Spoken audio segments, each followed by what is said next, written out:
Today we woke up in Rolands cave, looking out over KwaZulu-Natal.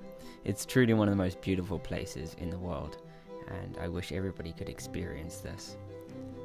Today we're hiking day 2 and 3 of the Belt Traverse because we only had that amount of time, and so it's going to be about 30 kilometers today with 1,000 meters up and 2,000 meters down. It's a big day, and it's going to be a great one. It's future life, which is only appealing when you're really hungry.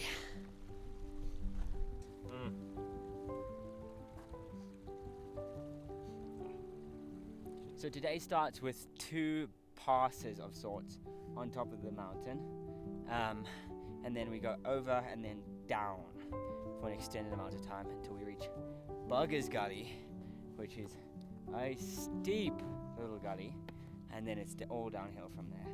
We're at the base of the first pass, and it is getting warm.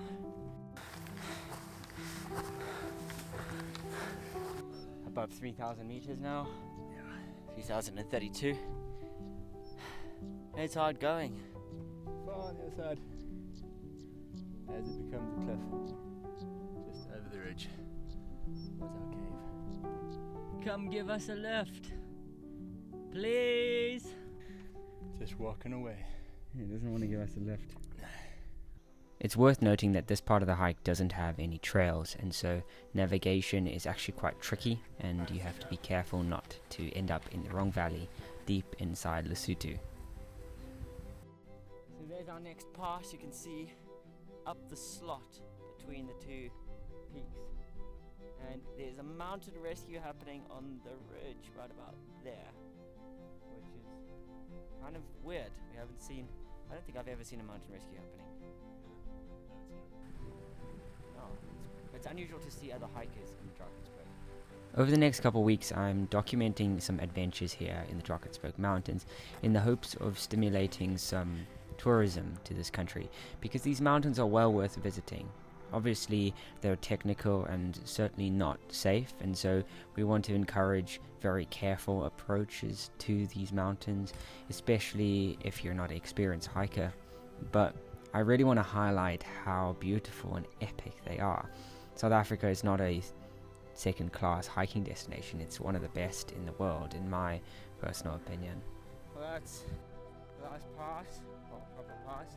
We've got one more climb before we start the massive descent. The Drakensberg is notoriously technical for navigation, and the reason for it is you actually can't usually see what's going on from your eye level. So we came out across the top of the pass there, and then we looked across, and it looked like this big rock ran perfectly into that. It didn't look like there was a gap. But then when you shift a different angle, you suddenly see it's like over a kilometer gap between the 2. The traditional Belt Traverse only gets to this point. It actually doesn't cross through Lesotho at all, and doesn't go up Organ Pipes Pass, but I think it's a much more inferior route with much less variety, and you don't get to stay in Rolands Cave, which is a massive downside of the traditional Belt Traverse. There's also a serious lack of water on the standard Belt Traverse, as I'll mention just now when we go past Ledger's Cave, but both are well worth doing. Beautiful, beautiful hikes.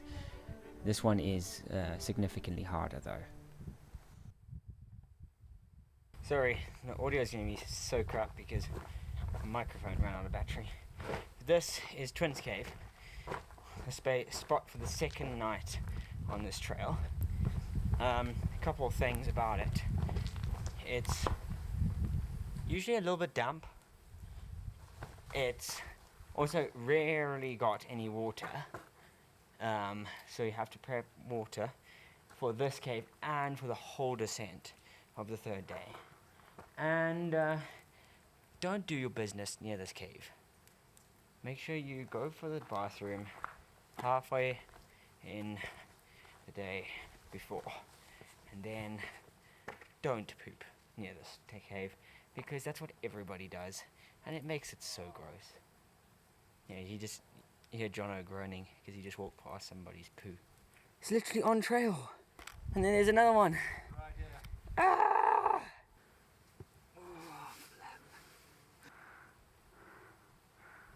Oh, we need another rock.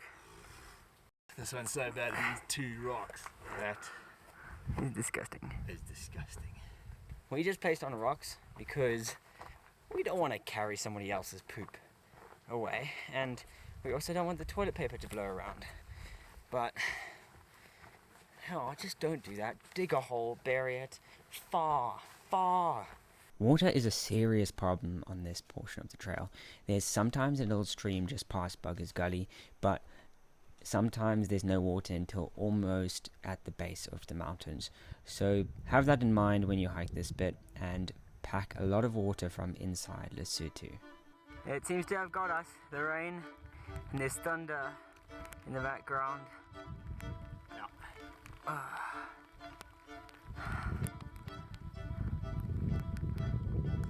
So this is the bell, which the bell traverse is named after.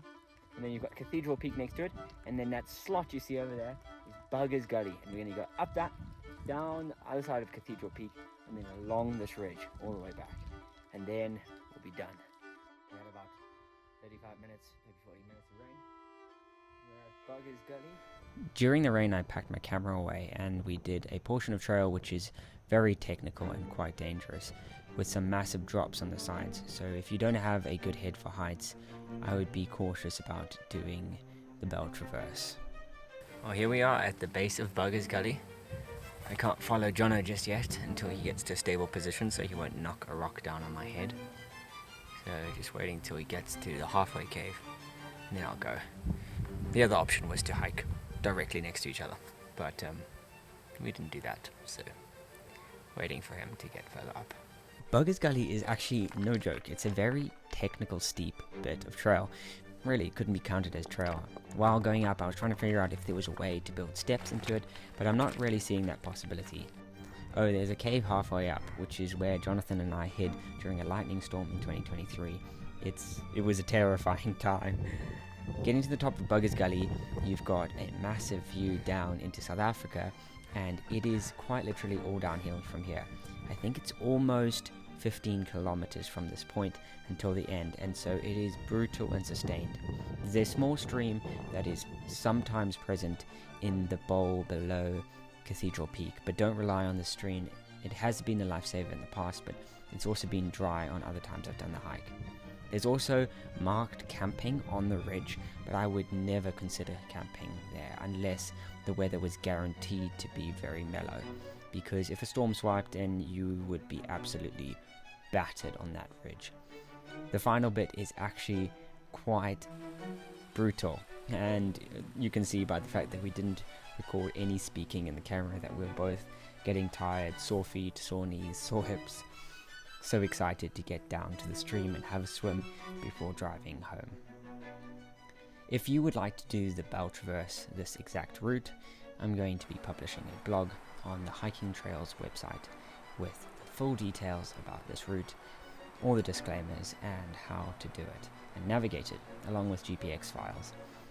This year I'm doing a lot of hikes around the world, working as a thru hiking ambassador and a Jack Wolfskin ambassador as well. So hit that subscribe button if you want to see some crazy adventures and learn how to hike better. Jono and I have found our nemesis. It's this little valley. Every single time we descend off that mountain, we lose the trail in this valley and end up Bundabash. And it happened again. Time number 3. Time number 3. There we go. Bell Traverse is done. It's a 3-year tradition for me and Jono now. And next week we have an even bigger adventure starting, so stay tuned for the videos from that. It's gonna be rad.